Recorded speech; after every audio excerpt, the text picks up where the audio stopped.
ఎక్కువ ఒత్తిడి తీసుకొచ్చి ఈ ప్రాపర్గా జరిగేటట్టు ముఖ్యంగా ఏపీ ఒలింపికేషన్ కృషి చేయాలి. అందరూ కూడా అన్ని అసోసియేషన్ కృషి చేస్తేనే అది జరుగుతుంది. ఏదో జిల్లా అసోసియేషన్ అంటే ఏదో నామకరణానికి జరుగుతున్నాయి తప్ప ప్రాపర్గా జరగట్లేదు. మరి తప్పకుండా దీన్ని మనం ముఖ్యంగా ఈ నూతనంగా ఆంధ్రప్రదేశ్ ఏర్పడినందుకు మనందరం కూడా ఆనందం వ్యక్తం చేస్తూ మంచి మంచి క్రీడా ప్రాంగణాలు రావాలి. మళ్ళీ వచ్చి ఉపాధి అవకాశాలు ముఖ్యంగా దానికి కూడా మనం ఆ రెండు కూడా దృష్టి పెడితేనే ఈ క్రీడలు అభివృద్ధి చేయడానికి అవకాశం ఉంటుంది.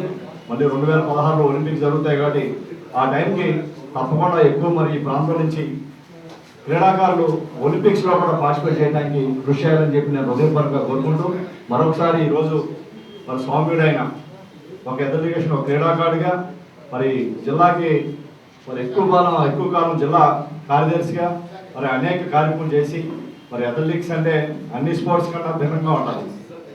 ఎక్కువ మెడల్స్ మన అన్ని స్పోర్ట్స్ ఎన్ని మెడల్స్ ఉంటాయో అందులో 50% మరి ఎక్కువ సుమారు 100 మెడల్స్ ఉంటాయి.